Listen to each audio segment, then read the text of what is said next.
رسوله الكريم وعلى آله وصحبه أجمعين. أعوذ بالله من الشيطان الرجيم. بسم الله الرحمن الرحیم. محترم مولانا قاری محمد جہانگیر صاحب نقشبندی تشریف لائے ہیں، لہذا ان سے عرض ہے کہ وہ اپنے آنے کا مقصد اور مدعا بیان فرمائیں. جی قاری صاحب. بسم اللہ الرحمن الرحیم. الصلاۃ والسلام علیک یا رسول اللہ وعلی آلک واصحابک یا حبیب اللہ. حضرت صاحب، گزارش یہ ہے، آپ کی کتاب دیوبند سے بریلی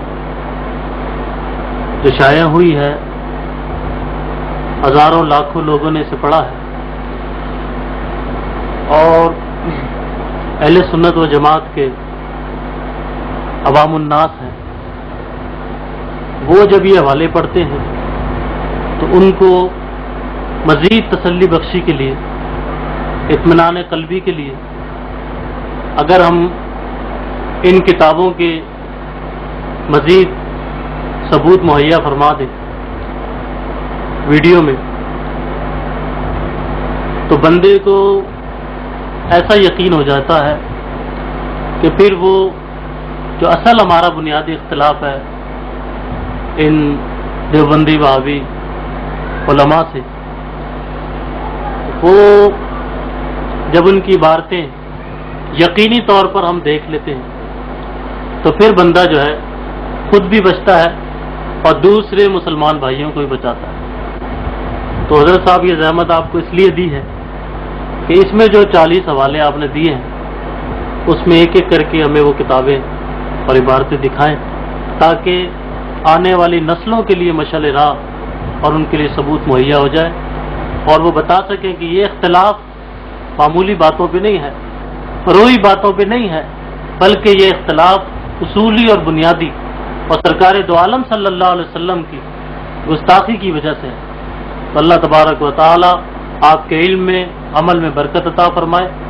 اس سلسلے میں پہلا حوالہ آپ نے دیا صفحہ نمبر 30 پر کہ دیوبندی وہابی تبلیغی گروہ کے چند عقیدے. نمبر 1، اللہ تعالیٰ جھوٹ بول سکتا ہے. کتاب کا نام فتاوی رشیدیہ، صفحہ نمبر 19، جلد نمبر 1. تو حضرت آپ بتائیں کہ کتاب اور اس کا حوالہ کہاں ہے؟ آپ کا مقصد یہ ہے کہ جتنے حوالے میں نے اپنی اس کتاب دیوبند سے بریلی میں نقل کیے ہیں، میں اصل کتابیں بھی آپ کو دکھاؤں، اور اس طرح سے لوگوں کو یہ معلوم ہو جائے کہ یہ فرضی طور پر حوالے نہیں ہیں بلکہ اصل کتابوں میں موجود ہیں. یہ پہلی کتاب ہے فتاوی رشیدیہ جس کا آپ نے حوالہ دیا ہے، جس کو میں نے اپنی کتاب دیوبند سے بریلی میں نقل کیا ہے. یہ اس کا ٹائٹل ہے فتاوی رشیدیہ حصہ اول. یہ تاریخ جو اس پر درج ہے وہ 1363 ہجری کی ہے. رحیمیہ کتب خانہ اردو بازار دہلی سے یہ طبع ہوئی ہے. نام ہے فتاوی رشیدیہ مبوب. اس کا یہ حصہ اول ہے. اس کے صفحہ 19 کا حوالہ آپ نے بتایا ہے، یہ صفحہ 19 ہے. اس پر یہ عبارت یہاں سے فرماتے ہیں، الحاصل امکان کذب سے مراد دخول کذب تحت قدرت باری تعالی ہے. اس کے بعد پھر لکھتے ہیں کذب داخل تحت قدرت باری تعالی ہے. پھر لکھتے ہیں کذب داخل تحت قدرت باری تعالی جل وعلا ہے. اس عبارت میں انہوں نے یہ کہا کہ اللہ کی قدرت میں یہ چیز داخل ہے کہ وہ جھوٹ بول سکتا ہے، یعنی جھوٹ بولنا اللہ کی قدرت سے خارج نہیں ہے. اور اس کی دلیل آگے وہ دیتے ہیں، وَهُوَ عَلَى كُلِّ شَيْءٍ قَدِيرٌ، اور وہ ہر شے پر قادر ہے، تو جھوٹ بولنے پر بھی قادر ہے. یہ اس کتاب کا حوالہ ہے جو فتاوی رشیدیہ حصہ اول انڈیا دہلی کی چھپی ہوئی ہے. اسی کتاب کو انہوں نے جمع کر کے چھاپا. اس کا یہ ٹائٹل ہے تالیفات رشیدیہ. یہ کراچی سے چھپی ہے. یہ اس کا اندرونی ٹائٹل ہے تالیفات رشیدیہ ما فتاوا رشیدیہ. یہ جناب رشید احمد صاحب گنگوہی ان کی تصانیف، ان کی تحریروں کو جمع کیا گیا ہے. اس کو ادارہ اسلامیات انارکلی لاہور والوں نے چھاپا ہے. ان کے ساتھ وہ بڑے بڑے القاب لکھتے ہیں.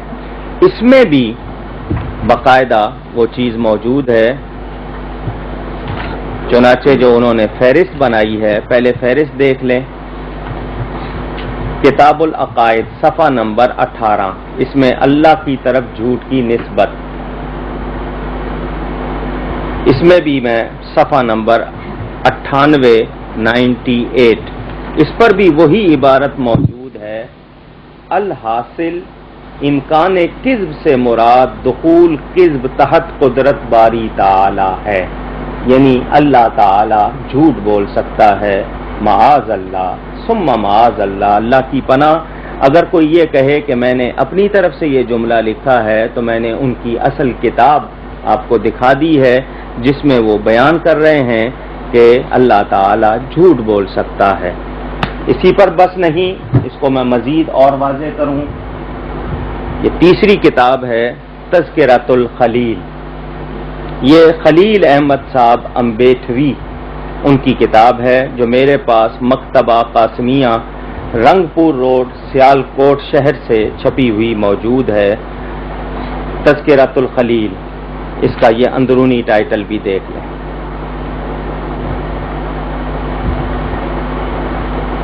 اور یہ ان لوگوں کے اسماء لکھے ہوئے ہیں. حالانکہ محمد عاشق الہی صاحب نام کے شخص نے اس کو تالیف کیا ہے، لیکن جو اس میں اور دوسرے شامل ہیں ان کے بھی نام ہیں. یہ دیکھ لیں. یہ 1969 میں چھپی ہے.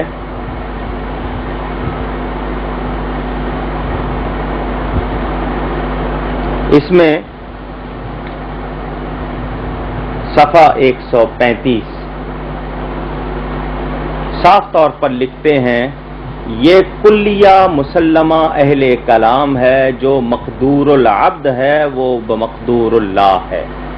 یعنی جو بندے کی قدرت میں ہے وہ اللہ کی قدرت میں ہے. اگر بندہ جھوٹ بول سکتا ہے تو اللہ بھی جھوٹ بول سکتا ہے. اگر یہ کہا جائے کہ بندہ تو کوئی کام کر سکتا ہے اللہ نہیں کر سکتا تو گویا اللہ کی قدرت کم ہو گئی. یعنی یہ اس طرح کی دلیل دے رہے ہیں.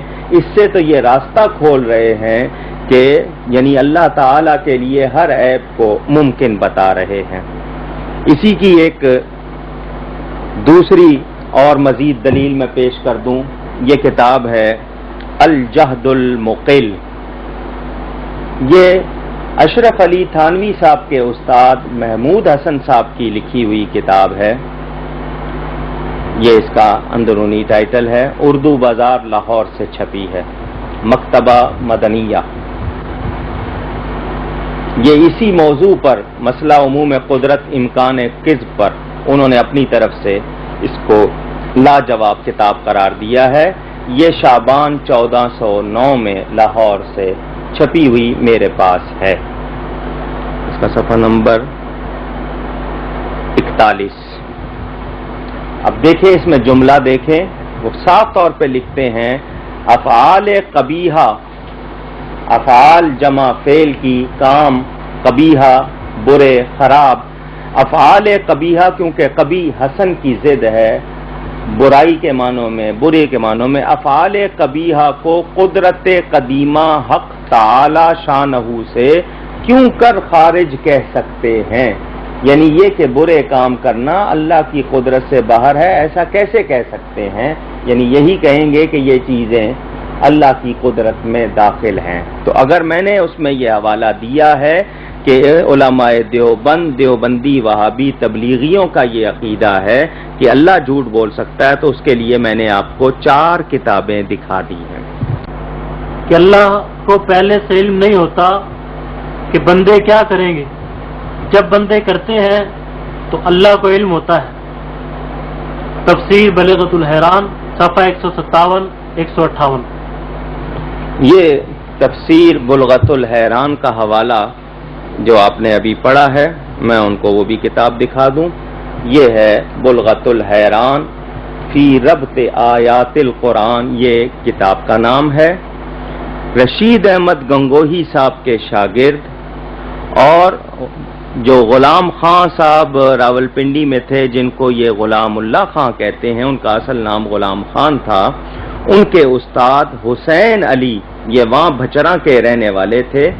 یہ ان کی لکھی ہوئی کتاب ہے جس کا نام ہے بلغت الحیران فی ربط آیات القرآن. یہ حمایت اسلام پریس لاہور میں چھپی ہے اور یہ وہاں بھچراں کا لفظ بھی موجود ہے. ضلع میاں والی سے شائع کیا، وہ وہاں کے رہنے والے تھے. اس کے صفحہ کون سا اس میں ہے؟ صفحہ 157 اور 158. دیجئے جی. یہ صفحہ 157 وہ یہ کہتے ہیں، اور انسان خود مختار ہے، اچھے کام کریں یا نہ کریں، اور اللہ کو پہلے اس سے کوئی علم بھی نہیں کہ کیا کریں گے، بلکہ اللہ کو ان کے کرنے کے بعد معلوم ہوگا. یعنی یہ واضح طور پر کہہ رہے ہیں کہ اللہ کو پہلے سے معلوم نہیں ہوتا کہ بندے کیا کریں گے. جب بندے کر لیتے ہیں تو اللہ کو معلوم ہوتا ہے. یعنی دیوبندی وہابیوں کا یہ عقیدہ ہے جو اس کتاب میں لکھا ہوا ہے. اس کا بھی میں نے آپ کو حوالہ دے دیا. کا جو حوالہ دیا ہے وہ یہ شیطان اور ملک الموت کا علم حضور اکرم صلی اللہ علیہ وسلم سے زیادہ ہے. استغفر اللہ. یہ حوالہ براہین قاطعہ کتاب کا دیا ہے. یہ کتاب ہے البراہین القاطعہ علی ظلام الانوار الساطعہ. یہ براہین قاطعہ کے نام سے ہے. 1365 ہجری میں محمد اسحاق مالک کتب خانہ رحیمیہ ضلع سہارنپور میں یہ طبع ہوئی ہے. اور اس میں تائید تصدیق جس طرح لکھا ہوا ہے رشید احمد گنگوہی صاحب بے امر حضرت بقیت الصلب وغیرہ جو لکھا ہے، خلیل احمد امبیٹوی صاحب کی یہ کتاب ہے. اس کے صفحہ 51 پر وہ یہ واضح طور پر لکھتے ہیں، الحاصل غور کرنا چاہیے کہ شیطان و ملک الموت کا حال دیکھ کر علم محیط زمین کا فخر عالم کو خلاف نصوص قطعیہ کے بلا دلیل محض قیاس فاسدہ سے ثابت کرنا شرک نہیں تو کون سا ایمان کا حصہ ہے. شیطان و ملک الموت کو یہ وسعت نص سے ثابت ہوئی. فخر عالم کی وسعت علم کی کون سی نص قطعی ہے کہ جس سے تمام نصوص کو رد کر کے ایک شرک ثابت کرتا ہے. نص قرآن اور حدیث کے جو واضح الفاظ ہوتے ہیں ان کو کہتے ہیں. یعنی اس کا کہنا یہ ہے کہ شیطان اور ملک الموت یعنی حضرت عزرائیل علیہ السلام کے بارے میں تو نص موجود ہے، لیکن نبی پاک صلی اللہ علیہ وسلم کے بارے میں کوئی نص موجود نہیں. لہذا ثابت ہوا کہ شیطان کا علم اور ملک الموت کا علم نبی پاک سے زیادہ ہے. معاذ اللہ ثم معاذ اللہ. ہم یہ جملے اپنی طرف سے نہیں لکھتے بلکہ یہ اصل کتاب آپ کو دکھائی جا رہی ہے جس میں ان کی یہ عبارت موجود ہے. نمبر 4، اللہ کے نبی کو اپنے انجام اور دیوار کے پیچھے کا علم نہیں. براہین قاطعہ صفحہ 51. ابھی اسی کتاب کو میں اس سے پہلے دکھا چکا ہوں.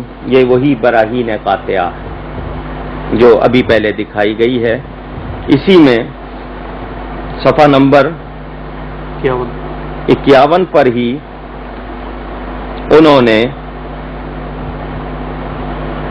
شیطان اور ملک الموت کے وسعت کا ثابت کیا ہے، اور اب جو بات لکھی ہے وہ انہوں نے اپنے طور پر لکھی، لیکن یہ کہا، اور شیخ عبدالحق روایت کرتے ہیں کہ مجھ کو دیوار کے پیچھے کا بھی علم نہیں، حالانکہ حضرت شیخ عبدالحق نے یہ بات کہیں نہیں لکھی۔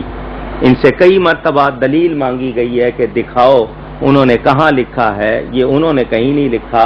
انہوں نے یہ جو حوالہ دیا ہے، اگر یہ بالفرض مدارج میں ہے تو مدارج میں یہ کتاب مدارج النبوت میں موجود نہیں، ان کا نام لے کر اپنی بات ڈال دی کہ حضور فرماتے ہیں کہ مجھ کو دیوار کے پیچھے کا بھی علم نہیں۔ وہ نبی جس نے ہمیں اللہ کی خبر دی، وہ نبی جس نے ہمیں ساری کائنات کی خبر دی، یہ کہتے ہیں کہ وہ نبی یہ کہتا ہے مجھ کو دیوار کے پیچھے کا بھی علم نہیں۔ مجھے نہیں سمجھ آتی وہ لوگ خود کو کیسے علامہ کہلاتے ہیں جو نبی کے علم کا انکار کرتے ہیں، اس بات کے لکھنے کے بعد کہ حضور یہ فرماتے ہیں کہ مجھ کو دیوار کے پیچھے کا بھی علم نہیں۔ یہ بات سراسر غلط ہے، اور جس کے حوالے سے لکھی ہے اس کی اصل کتاب میں یہ عبارت موجود نہیں ہے۔ پتہ چلا دیوبندی وہابیوں نے اگر اس کو نقل بھی کیا ہے کسی کے حوالے سے، تو اس حوالے سے نقل کرنے کا مطلب ان کا یہ ہے کہ یہ اپنی بات یا اپنے موقف یا اپنے خیال یا اپنے پوائنٹ آف ویو کی تائید میں دوسرے کو پیش کر رہے ہیں، حالانکہ شیخ صاحب نے یہ نہیں لکھا، لیکن انہوں نے اس بات کو نقل کر کے یہ بتا دیا کہ ان کا اپنا عقیدہ یہ ہے کہ حضور صلی اللہ علیہ وسلم کو دیوار کے پیچھے کا بھی علم نہیں، اور یہ ایسا عقیدہ رکھنا یہ بالکل گستاخی ہے اور سراسر قرآن و سنت سے کوئی مطابقت نہیں رکھتا۔ ہم اہل سنت و جماعت ایسا عقیدہ نہیں رکھتے، تاہم میں نے جو لکھا ہے اس کا حوالہ یہاں اس کتاب میں آپ کو دکھا دیا۔ نمبر 5، حضور اکرم صلی اللہ علیہ وسلم کو اللہ تعالیٰ نے جیسا اور جتنا علم عطا فرمایا ہے ویسا علم جانوروں، پاگلوں اور بچوں کو بھی ہے، نعوذ باللہ من ذالک۔ کتاب حفظ الایمان، صفحہ نمبر 7۔ یہ آپ نے جو حوالہ دیا ہے یہ کتاب ہے حفظ الایمان، اور یہ لکھی ہوئی ہے اشرف علی صاحب تھانوی کی۔ حفظ الایمان نام دیکھ لیجئے، اشرف علی صاحب تھانوی۔ یہ شیخ جان محمد علا بخش تاجران کتب علوم مشرقی کشمیری بازار لاہور، جون 1934 عیسوی، مطبوعہ کریمی پرنٹنگ پریس لاہور سے چھپی ہوئی میرے پاس موجود ہے۔ اس کے نئے ایڈیشن بھی میرے پاس موجود ہیں جو دیوبند سے منگوائے گئے ہیں۔ یہ حفظ الایمان کتاب کا نام ہے۔ اس کے صفحہ نمبر 7 پر یہ عبارت، پھر یہ کہ آپ کی ذات مقدسہ پر علم غیب کا حکم کیا جانا اگر بقول زید صحیح ہو تو دریافت طلب امر یہ ہے کہ اس غیب سے مراد بعض غیب ہے یا کل غیب۔ اگر بعض علوم غیبیہ مراد ہیں تو اس میں حضور کی ہی کیا تخصیص ہے؟ ایسا علم غیب تو زید و عمر، بلکہ ہر صبی و مجنون، بلکہ جمی حیوانات و بہائم کے لیے بھی حاصل ہے، کیونکہ ہر شخص کو کسی نہ کسی ایسی بات کا علم ہوتا ہے جو دوسرے شخص سے مخفی ہے، تو چاہیے کہ سب کو عالم الغیب کہا جائے۔ یہ عبارت ہے تھانوی صاحب کی، جس میں انہوں نے پہلے تو حضور صلی اللہ علیہ وسلم کے بارے میں جو کچھ کہا ہے میں اس کی تفصیل پیش کرتا ہوں۔ میری کتاب دیجیے گا یہاں سے حقائق۔ میں نے اسی کتاب کو اپنی ایک اور کتاب جو حقائق کے نام سے چھپی ہے دیکھ لیجئے، اس میں بھی یہ حوالہ دیا ہے۔ کتاب حفظ الایمان، ناشر سارا کچھ وہی پتہ لکھا ہے، یعنی ہم جو بھی لکھتے ہیں پوری طرح تسلی سے جو کتاب موجود ہے ہمارے پاس۔ اب اس میں میں نے پوری تفصیل دی ہے۔ اصل میں یہ ایک سوال کسی نے کیا تھا تھانوی صاحب سے کہ انہوں نے سوال یہ کیا ہے کہ زید یہ کہتا ہے، یہ سوال اس صفحے پہ موجود ہے، جو دیکھنا چاہے دیکھ لے، کہ سوال اس کا یہ ہے کہ زید یعنی اینی بڈی، کوئی بھی شخص یہ کہتا ہے علم غیب کی دو قسمیں ہیں، بالذات اس معنی کر عالم الغیب خدا تعالی کے سوا کوئی نہیں ہو سکتا، اور بواسطہ اس معنی کہ رسول اللہ صلی اللہ علیہ وسلم عالم غیب تھے، زید کا یہ استدلال اور عقیدہ و عمل کیسا ہے؟ یعنی دو باتیں پوچھی ہیں کہ ایک تو بالذات کہ یعنی خود سے علم کا جاننا، غیب کے علم کا، غیب کی تعریف کیا ہے؟ ما غاب عن الحواس، وہ باتیں جو حواس سے پوشیدہ ہوں، تو کہتے ہیں کہ اس کو اللہ کے سوا بالذات کوئی نہیں جانتا خود سے، اور بواسطہ اس معنی کہ حضور صلی اللہ علیہ وسلم عالم الغیب تھے، یعنی یہ کہ اللہ تعالی نے عطا کیا تھا ان کو، تو یہ عقیدہ اور استدلال یعنی یہ دلیل کیسی ہے؟ تو تھانوی صاحب اس کے بارے میں پہلے تو صاف طور پر لکھتے ہیں کہ جی عالم الغیب کے لفظ کا اطلاق حضور صلی اللہ علیہ وسلم کے لیے جائز نہیں ہے۔ یہ انہوں نے لکھا ہے، علم غیب کا اطلاق موہم شرک ہونے کی وجہ سے ممنوع و ناجائز، کہ اس لفظ کا اطلاق کس کو کہتے ہیں؟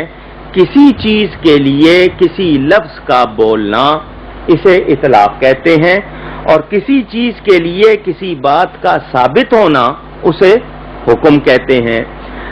حکم اور اطلاق کبھی دونوں جمع ہوتے ہیں اور کبھی حکم صحیح ثابت ہوتا ہے مگر اطلاق درست نہیں ہوتا، یہ دوسری بات ہے۔ تو ایک چیز ہے کسی کے بارے میں کسی چیز کا حکم کیا جانا اور کسی چیز کا کسی کے لیے بولنا، تو وہ پہلے تو یہ کہتے ہیں کہ حضور صلی اللہ علیہ وسلم کے لیے عالم الغیب کے الفاظ کا اطلاق یعنی بولنا یہ جائز نہیں، اور بالواسطہ کل علم غیب کی گنجائش نہیں، کیونکہ وہ عقلاً محال ہے کہ پورے کا پورا علم غیب حضور صلی اللہ علیہ وسلم کو ہے، یہ تو بالکل عقل سے ثابت نہیں۔ اگر بواسطہ علم غیب یعنی جو اللہ تعالیٰ نے ان کو دیا ہے وہ اگر بعض ہے، تھوڑا سا ہے، تو اس کے بارے میں تھانوی صاحب لکھتے ہیں پھر یہ کہ آپ کی ذات مقدسہ پر علم غیب کا حکم کیا جانا، یعنی یہ حکم کیا جانا اس کا مطلب یہ کہ ثابت کرنا، تو وہ یہ نہیں کہتا کہ میں تسلیم کرتا ہوں، وہ بلکہ کیا کہتے ہیں کہ حکم کیا جانا اگر بقول زید صحیح ہو، یعنی کسی کہنے والے کے مطابق اگر صحیح ہے تب، ورنہ میں نہیں مانتا، یعنی تھانوی صاحب کہتے ہیں میں نہیں مانتا، صحیح ہو تو دریافت طلب امر کیا ہے؟ پہلے تو انہوں نے اطلاق کا انکار کیا، پھر حکم کیے جانے کو بھی خود تسلیم نہیں کیا، بلکہ کہا اگر صحیح ہے تو پوچھنے والی بات کیا ہے کہ اس غیب سے مراد بعض غیب ہے یا کل غیب، تھوڑا سا غیب ہے، تھوڑا سا غیب کا علم، یا پورے کا پورا علم؟ اگر بعض علوم غیبیہ مراد ہے، اگر کچھ علوم غیبیہ یعنی سب نہیں تھوڑے سے، تو اس میں حضور صلی اللہ علیہ وسلم کی ہی کیا خصوصیت ہے؟ ایسا یعنی جیسا علم حضور کو عطا ہوا، جیسا علم حضور کو ملا، ایسا یہاں یہ لفظ ایسا جو ہے یہ تشبیہ کے لیے ہے، یعنی ویسا علم جیسا بتایا جا رہا ہے، ایسا علم غیب تو زید و عمر جیسی ایرا غیرہ، زید و عمر کے معنی ایرا غیرہ، X Y Z, Tom Dick Harry جس طرح انگریزی میں کہتے ہیں، بلکہ ہر سبی و مجنون، سبی بچے کو کہتے ہیں، مجنون پاگل یا دیوانے کو کہتے ہیں، بلکہ جمی حیوانات و بہائم، تمام جانوروں درندوں کے لیے بھی حاصل ہے۔ تو کیا مطلب کہ جیسا یا جتنا علم نبی پاک کو ہے ایسا ہی علم جانوروں کو بھی ہے، پاگلوں کو بھی ہے، بچوں کو بھی ہے، تو اس نے نبی پاک کے علم غیب کو جانوروں سے تشبیہ دے کر وہ بدترین گستاخی کی ہے کہ حضور صلی اللہ علیہ وسلم کی یہ گستاخی ایسی شدید ہے جس پر تھانوی نے آج تک توبہ نہیں کی۔ لوگ یہ کہتے ہیں کہ اس نے عبارت بدل دی، جیسا کہ آگے دوسری کتابوں میں دکھایا گیا کہ اس نے کہا کہ غیر انبیاء کو بھی، یعنی جانوروں کے پاگلوں کے لفظ نکال کے اس کی جگہ غیر انبیاء کے نبیوں کے علاوہ، لیکن اس عبارت سے اس کی توبہ ثابت نہیں۔ اگر کوئی یہ کہے کہ اس نے توبہ کی ہے تو وہ توبہ دکھا دے، اور جتنے لوگ آج تک اس پر لڑ رہے ہیں وہ بھی توبہ کریں۔ تو یہ اس نے حضور، کچھ لوگ یہ کہتے ہیں ایسا سے مراد اتنا ہے، کچھ یہ کہتے ہیں ایسا سے مراد تشبیہ ہے، اتنا مراد لیں یا تشبیہ مراد لیں، دونوں طرح گستاخی ہے، اور تھانوی نے نہ اس عبارت سے رجوع کیا نہ اس سے توبہ کی، اس کی توبہ ثابت نہیں، اور یہ شدید گستاخی ہے کہ نبی پاک کے علم کو جانوروں جیسا علم کہنا، یہ کتنی بری بات ہے۔ اللہ تعالی معاف کرے، یہ اصل عبارت اس کی میں نے دکھا دی۔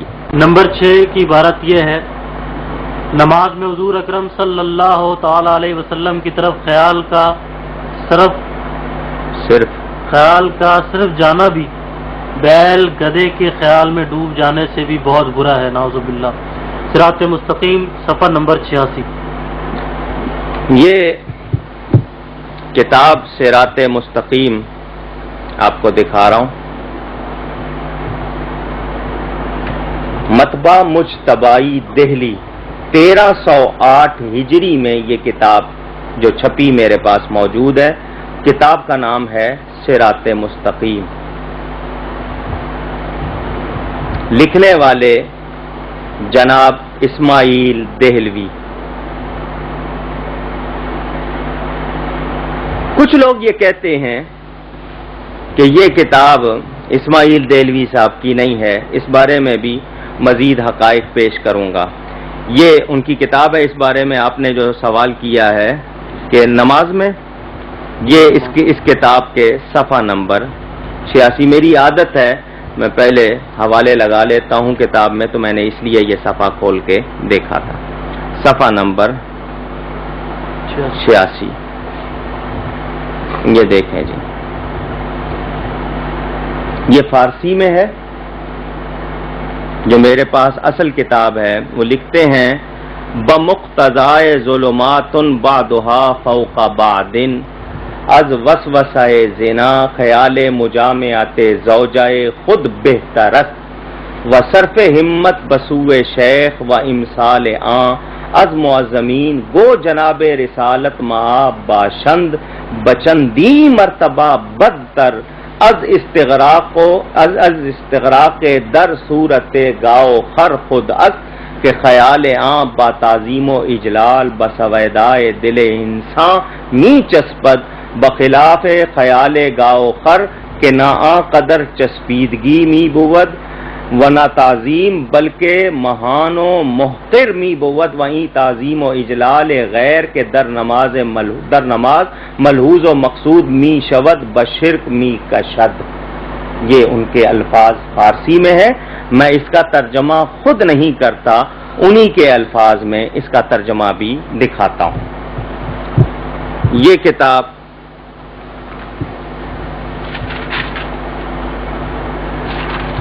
صراط مستقیم، یہ پاکستان میں چھپی ہوئی اس کا ترجمہ ہے۔ اب یہ دیکھیں، اگر یہ اسماعیل دہلوی کی کتاب نہیں ہے تو انہوں نے مترجم اور مصنفہ کی جگہ اس کا نام کیوں لکھا ہے؟ اگر کسی اور کی کتاب ہے تو اس کا نام ہونا چاہیے، پہلے صفحے پہ لکھ رہے ہیں اسی کا نام۔ ملک Siraj uddin and sons publishers Lahore نے اس کو شائع کیا، شاید یہاں سن بھی لکھا ہوگا، نومبر 1956۔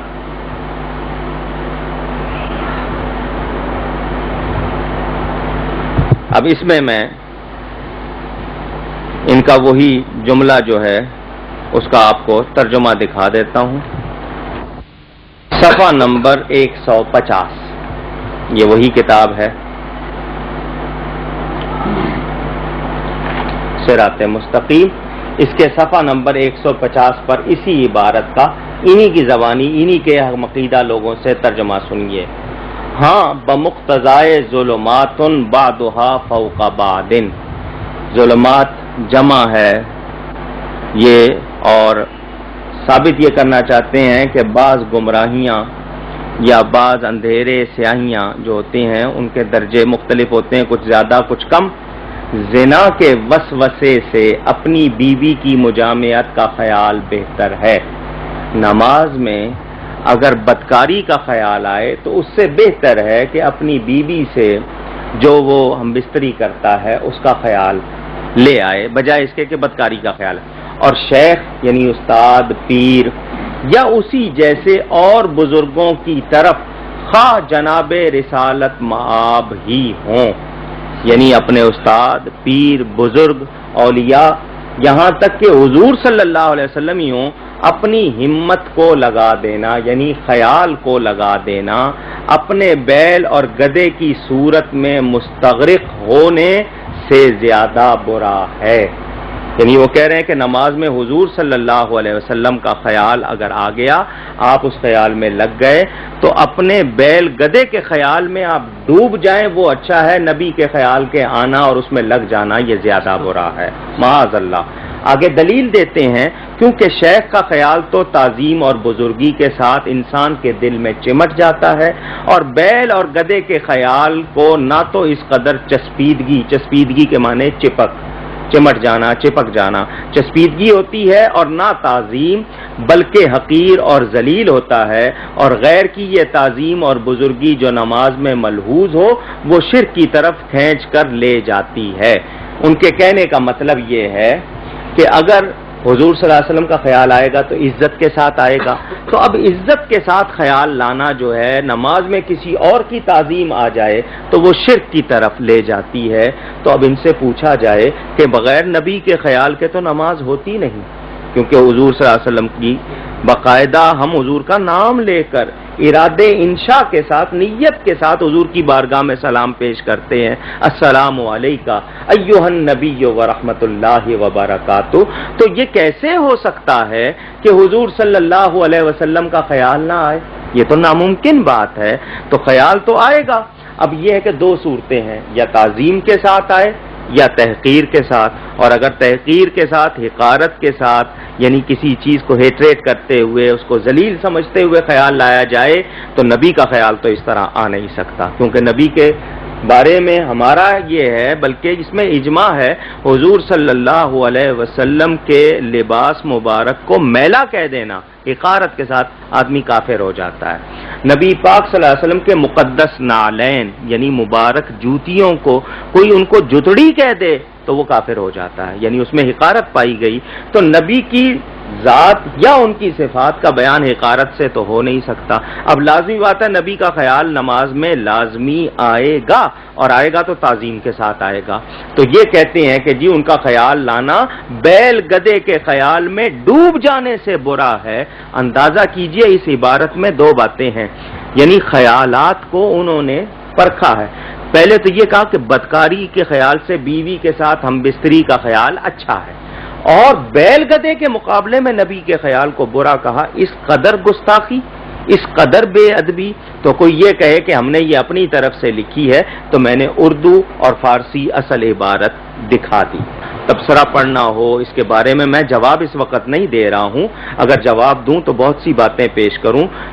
میں نے بھی، میرے والد صاحب قبلہ نے بھی، اور علماء اہل سنت نے اپنی اپنی کتابوں میں تفصیل سے اس کو لکھا ہے، اور یہ اسماعیل دہلوی وہ ہے جس کو حضرت مولانا فضل حق خیر آبادی نے باقاعدہ اس کے ظاہری زمانے میں تھے، انہوں نے اس پر کفر کا فتویٰ دیا تھا، اور بعد کے علماء نے چونکہ اس کے بارے میں مشہور ہے کہ اس نے توبہ کر لی تھی یا رجوع کر لیا تھا، تو وہ کچھ لوگ کف لسان کرتے ہیں، یعنی زبان کو روکتے ہیں، تاہم اس کے جوابات پڑھنے ہوں اور مزید تفصیل پڑھنی ہو تو ان کتابوں میں دیکھ لی جائے۔ میں صرف آپ کے مطالبے پر اصل کتابیں دکھا رہا ہوں تاکہ یہ نہ سمجھا جائے کہ یہ ہم نے اپنی طرف سے لکھ دی ہیں یا اصل لفظ نہیں ہیں، اصل لفظ بھی آپ کو کتابوں کے ساتھ دکھائے جا رہے ہیں۔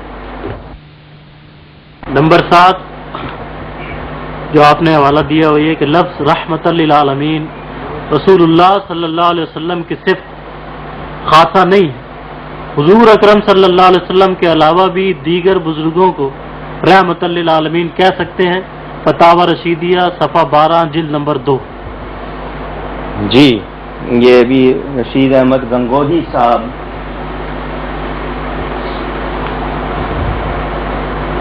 فتاوی رشیدیہ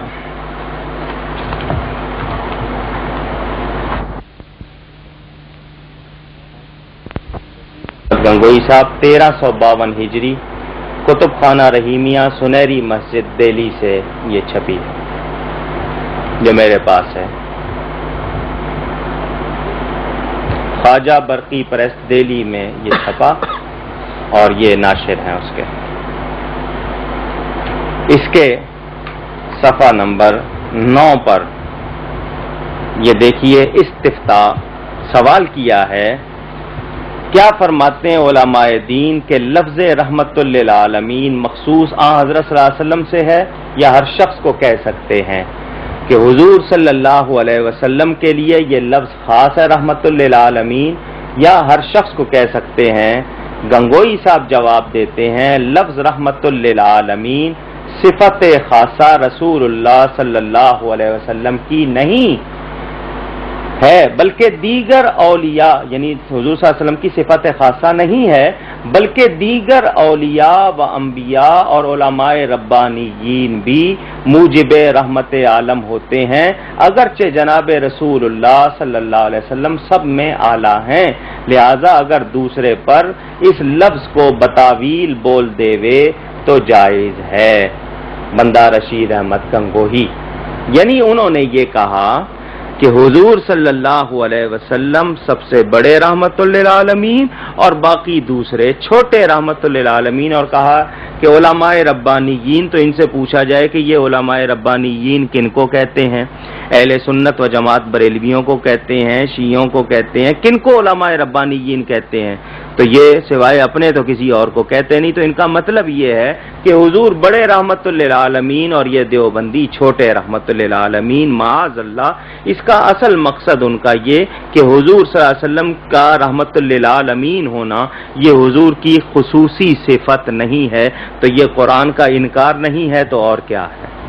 یہ اصل حوالہ بھی دکھا دیا، کوئی یہ نہ سمجھے کہ ہم اپنی طرف سے کہتے ہیں. یہ اس کی اصل عبارت موجود ہے، اس کو ان کی نئی جو اس میں تالیفات رشیدیہ میں بھی اس میں بھی دیکھا جا سکتا ہے. جی نمبر 8 خاتم النبیین کا معنی آخری نبی سمجھنا عوام کا خیال ہے، علم والوں کے نزدیک یہ معنی درست نہیں. حضور اکرم صلی اللہ علیہ وسلم کے زمانے کے بعد بھی اگر کوئی نبی پیدا ہو تو خاتمیت محمدی میں کچھ فرق نہ آئے گا. تحذیر الناس صفحہ نمبر 3 اور صفحہ نمبر 25. یہ حضور صلی اللہ علیہ وسلم کی ختم نبوت کا انکار. کتاب کا نام تحذیر الناس، یہ محمد قاسم صاحب بانی دارالعلوم دیوبند لکھا ہوا ہے. مطبع قاسمی دیوبند میں یہ کتاب چھپی ہے. غالباً اس پر پہلے صفحے پہ کہیں سن طباعت یعنی کس سن میں چھپی ہے شاید نہیں ہے، یہ دیکھ لیں. اس کے صفحہ 3 پر صاف طور پر لکھتے ہیں عوام کے خیال میں رسول اللہ صلی اللہ علیہ وسلم، یہ سلام کا لفظ لکھا ہے یعنی شارٹ کر کے، حالانکہ خود کہتے ہیں اس طرح لکھنا بے ادبی ہے.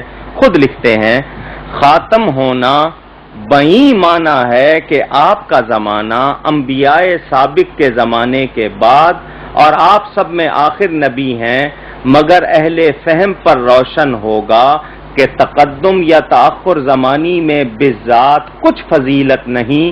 پھر مقام مدح میں ولاکن رسول اللہ و خاتم النبیین فرمانا اس صورت میں کیوں کر صحیح ہو سکتا ہے.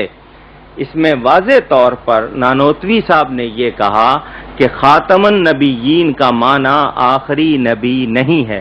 وہ کہتے ہیں عوام کے خیال میں، اور اہل فہم یعنی سمجھدار لوگ جو ہیں وہ کہتے ہیں کہ کسی چیز کا پہلے یا بعد میں ہونا کوئی فضیلت نہیں رکھتا. تو حضور صلی اللہ علیہ وسلم کے لیے جو یہ کہا جائے ولاکن رسول اللہ و خاتم النبیین، یہ کیوں کر صحیح ہو سکتا ہے، یعنی یہ کیسے صحیح ہو سکتا ہے؟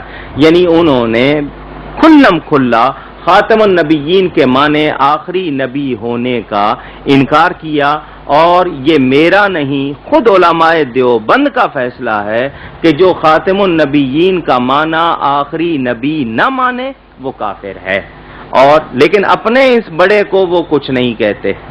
یہ فتویٰ تو دیتے ہیں کہ جو خاتم النبیین کا معنی آخری نبی نہیں مانتا وہ مسلمان نہیں ہے، وہ کافر ہے، کھلم کھلا لکھا ہے کافر ہے، مگر اپنے اس کو نہیں کہتے ہیں۔ تو کیا یہ عدل ہے؟ کیا انصاف ہے؟ ایک شخص کو صرف اپنے تعلق کی وجہ سے بچا لینا، یہ ایمان اور کفر کا مسئلہ ہے، نبی پاک کی عزت کا مسئلہ ہے، قرآن اور اسلام کی صداقت کا مسئلہ ہے۔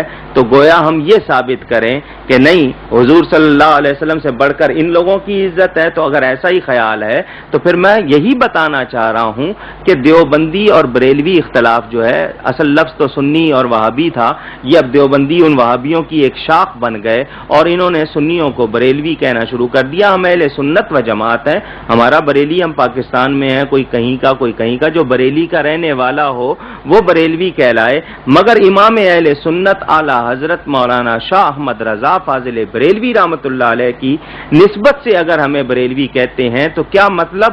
وہ ہمارے اور ہم ان کے ہم مسلک ہیں، جو ان کا عقیدہ ہے وہی ہمارا عقیدہ ہے۔ تو اس لحاظ سے اگر بریلوی کہتے ہیں تو یہ پہچان کے لیے ہے، ہرگز یہ نہیں کہ بریلوی کوئی فرقہ ہے، اہل سنت و جماعت ہیں ہم لوگ، ہم کوئی فرقہ نہیں۔ تو اس لحاظ سے بتا رہا ہوں کہ ان لوگوں نے کھلم کھلا اس بات کا انکار کیا۔ اب اس کے بعد ان کا دوسرا، یہ ساری کتاب جو لکھی ہے اس میں انہوں نے جگہ جگہ حضور کی ختم نبوت کا انکار کیا ہے، چنانچہ لیجئے یہ صفحہ نمبر 25 اسی کتاب کا، صاف طور پہ لکھتے ہیں، بلکہ اگر بالفرض بعد زمانہ نبوی صلی اللہ علیہ وسلم بھی کوئی نبی پیدا ہو تو پھر بھی خاتمیت محمدی میں کچھ فرق نہ آئے گا۔ یعنی یہ کہتے ہیں کہ حضور صلی اللہ علیہ وسلم کے بعد کوئی نبی پیدا ہو، پہلے تو اس کو ممکن مانا کہ حضور کے بعد بھی نبی پیدا ہو سکتا ہے۔ بالفرض کہنے سے کیا ہوتا ہے؟ جو چیز ناممکن ہے وہ ناممکن ہے۔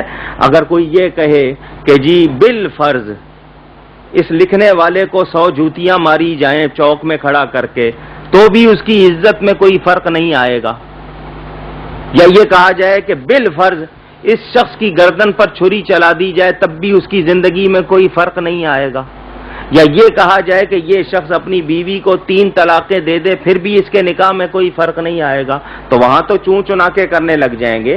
یہ صاف لکھا ہے کہ پہلی بات تو یہ مانی کہ حضور کے بعد نبی آ سکتا ہے، پہلے خاتم النبیین کے معنی ہی آخری نبی کا انکار کیا، اور پھر کہا کہ اگر کوئی پیدا ہو تو پھر بھی خاتمیت محمدی میں کچھ فرق نہیں آئے گا، چہ جائے کہ آپ کے معاصر کسی اور زمین میں، یا فرض کیجئے اسی زمین میں کوئی اور نبی تجویز کیا جائے۔ تو واضح طور پر ان لوگوں نے حضور صلی اللہ علیہ وسلم کی ختم نبوت کا انکار کیا۔ اور اس سے اگلا صفحہ کون سا تھا؟ ایک حوالہ جی، ایک 25 تھا، ایک حوالہ اور بھی ہے، یہ لیجئے جی، یہ صاف طور پہ لکھا ہے، یہ صفحہ نمبر 13 پہ، بلکہ اگر بالفرض آپ یعنی حضور صلی اللہ علیہ وسلم کے زمانے میں بھی کہیں اور کوئی نبی ہو، جب بھی آپ کا خاتم ہونا بدستور باقی رہتا ہے، یعنی حضور صلی اللہ علیہ وسلم کے ظاہری زمانے میں بھی کوئی اور نبی کہیں ہو تو کہتے ہیں حضور خاتم رہیں گے۔ کیوں؟ اس لیے کہ لفظ خاتم کا معنی ان کو آخری تسلیم نہیں ہے، انہوں نے خاتم کے معنی افضل ہونے کے یا جو بھی لیے ہیں، اور ان میں اور پھر ان میں کوئی فرق نہیں رہ جاتا۔ قادیانیوں میں وہ بھی یہی کہتے ہیں خاتم النبیین کا معنی آخری نبی نہیں افضل نبی ہے، تو پھر ان میں اور قادیانیوں میں کیا فرق رہ گیا؟ گویا انہوں نے یہ کتاب لکھ کر قادیانیوں کی حمایت کی، ان کو موقع دیا، چنانچہ یہی کتاب لے کر جب بھی وہ قادیانی آتے ہیں تو ان وہابیوں کے پاس، دیوبندیوں کے پاس جواب نہیں ہوتا۔ تو اس کتاب میں 3 حوالے میں نے پڑھ کے سنا دیے جو اس میں لکھے ہیں، یعنی یہ کہ یہ حوالے ہرگز غلط نہیں، اصل کتاب سے دکھا دیے۔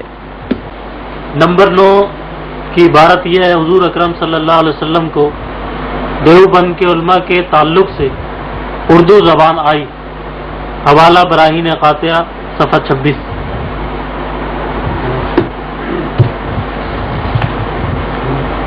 یہ لیجئے جی، یہ بڑی گستاخی کی بات ہے، یہ براہین قاطعہ کتاب پہلے بھی دکھا چکا ہوں، پھر آئی ہے،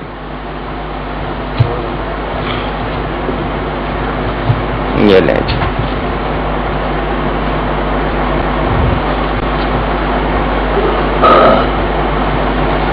یہ اس براہین قاطعہ کے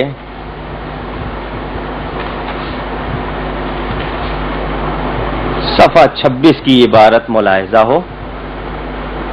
ایک صالح فخر عالم علیہ السلام کی زیارت سے خواب میں مشرف ہوئے تو آپ کو اردو میں کلام کرتے دیکھ کر پوچھا کہ آپ کو یہ کلام کہاں سے آ گئی؟ آپ تو عربی ہیں. فرمایا کہ جب سے علماء مدرسہ دیوبند سے ہمارا معاملہ ہوا ہم کو یہ زبان آ گئی. سبحان اللہ، اس سے رتبہ اس مدرسے کا معلوم ہوا.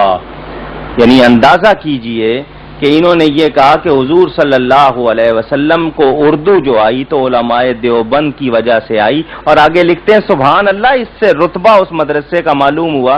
تو اس جملے کے کہنے کا کیا مطلب؟ کیا نبی پاک کو اس مدرسے کا یہ شاگرد بتانا چاہتے ہیں، یا یہ بتانا چاہتے ہیں کہ حضور کو اردو سکھانے والے علماء دیوبند ہیں؟ یعنی یہ اس سے اتنی بڑی گستاخی کھلم کھلا جو میں نے آپ کو اس کتاب میں دکھا دی ہے، یہ دیکھ سکتے ہیں. اگلی عبارت نمبر 10. نبی صلی اللہ علیہ وسلم کی تعظیم صرف بڑے بھائی کی سی کرنی چاہیے. الیاذ باللہ. تقویۃ الایمان صفحہ 58. یہ وہی اسماعیل دہلوی صاحب کی عبارت آپ نے پڑھی ہے جن کو یہ لوگ بالا کوٹ کا شہید کہتے ہیں اور کہتے ہیں سید احمد نے اور اسماعیل دہلوی نے مل کے بہت بڑا جہاد کیا تھا اور یہ کیا تھا وہ کیا تھا. یہ اس کی کتاب ہے تقویۃ الایمان. نام اس کا تقویۃ الایمان رکھا ہوا ہے. انہوں نے ایمان کو قوت دینے والی. بہتر یہ ہے کہ یہاں سے ایک نقطہ کم کر دیا جائے اور اس کو تقویۃ الایمان بجائے قاف کے فے کے ساتھ پڑھا جائے. ایمان کو فوت کر دینے والی کتاب، یعنی جس سے ایمان اٹھ جائے. یہ دیکھ لیجئے اس کا نام انہوں نے کتنے القاب کے ساتھ، یہ اسماعیل جس کو یہ شہید کہتے ہیں. یہ مطبوعہ فیض عام صدر بازار دہلی کی چھپی ہوئی میرے پاس موجود ہے. اس پہ بھی غالباً سن طباعت کے کس سن میں چھپی ہے یہ درج نہیں ہے. یہ اب تک ملتی ہے اور دنیا بھر میں اس کو یہ چھاپ کر تقسیم کرنا بہت اہم سمجھتے. اس بارے میں اس کتاب کے حوالے پیش کرنے سے پہلے میں ایک بات اور پیش کر دوں، یعنی آپ کو بتاؤں کہ اس کتاب کو یہ لوگ سمجھتے کیا ہیں. یہ وہی کتاب ہے تالیفات رشیدیہ گنگوئی صاحب کی. اس سے میں یہ پیش کر رہا ہوں کہ یہ اس کتاب کو کیا سمجھتے ہیں جس کا نام تقویۃ الایمان ہے.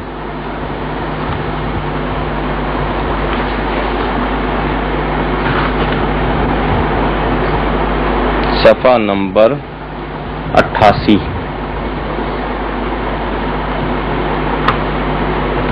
یہ اس کے بارے میں جگہ جگہ لکھ رہے ہیں. اب یہ دیکھیں، یہ لکھتے ہیں صفحہ نمبر 84 پر، کتاب تقویۃ الایمان نہایت عمدہ کتاب ہے اور رد شرک و بدعت میں لاجواب ہے.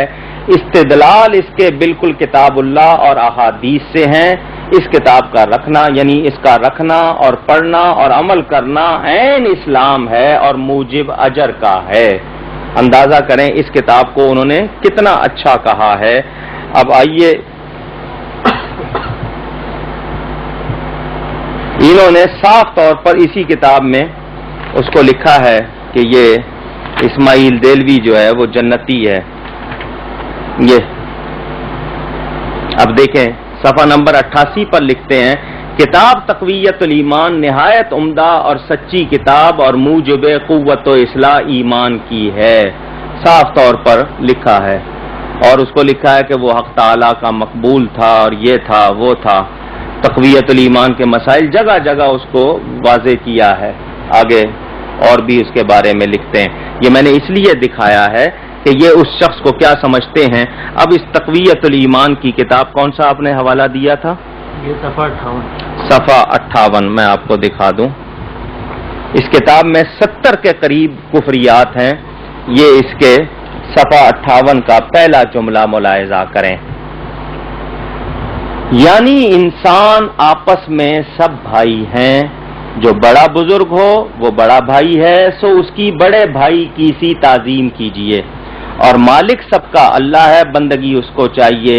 اس سے معلوم، آگے وہ سارا لکھتے ہیں، اس حدیث سے معلوم ہوا کہ اولیاء و انبیاء، امام و امام زادہ، پیر و شہید، یعنی جتنے اللہ کے مقرب بندے ہیں وہ سب انسان ہی ہیں اور بندے عاجز اور ہمارے بھائی، مگر ان کو اللہ نے بڑائی دی، وہ بڑے بھائی ہوئے۔ ہم کو ان کی فرما برداری کا حکم کیا، ہم ان کے چھوٹے ہیں، سو ان کی تعظیم انسانوں کی سی کرنی چاہیے۔ آگے یہ جو بات لکھتے ہیں، اصل میں مسئلہ میں آپ کو واضح کر دوں، قرآن کریم میں ایمان والوں کو حکم ہے وَتُعَزِّرُوهُ وَتُوَقِّرُوهُ، نبی کی تعظیم کرو، توقیر کرو۔ لا تجعلوا دعاء الرسول، کہ جس طرح آپس میں ایک دوسرے کو پکارتے ہو، نبی کو اس طرح نہ پکارو۔ یہ لوگ یہ کہہ رہے ہیں کہ نبی بڑا بھائی اور باقی لوگ چھوٹے بھائی، حالانکہ قرآن نے کہا وَأَزْوَاجُهُ أُمَّهَاتُهُمْ، کہ نبی کی بیویاں مومنوں کی مائیں ہیں، تو کیا ماں کے شوہر کو بھائی کہتے ہیں؟ ان کو اتنی نہیں سمجھ آئی آج تک، یعنی لکھا کہ نبی کو بڑا بھائی اور خود چھوٹے بھائی بننا چاہیے، اور ساتھ میں لکھا ہے کہ ان کی اتنی ہی تعظیم کرو۔ ہم ان کی اللہ جیسی، اللہ کے مثل، اللہ کے برابر تعظیم نہیں کرتے، ہم نبی کو بھی اللہ کا بندہ ہی مانتے ہیں، مگر کیسا بندہ کہ اللہ کی مخلوق میں وہ ایسے ہیں کہ ان جیسا کوئی اور نہیں ہے، وہ بے مثل ہیں، بے مثال ہیں۔ تو یہ سب سے کہتے ہیں جی وہ بڑا بھائی اس کے بڑے بھائی کی طرح۔ اب صاحب لکھا اولیاء و انبیاء، یعنی انبیاء کو بھی کہتے ہیں ان کو بڑائی دی تو وہ بڑے بھائی ہو گئے۔ تو اس کا مطلب یہ کہ ان کے نزدیک انبیاء بڑے بھائی کیسے ہیں، یہ انہوں نے صاف طور پر لکھا ہے، اللہ معاف کرے۔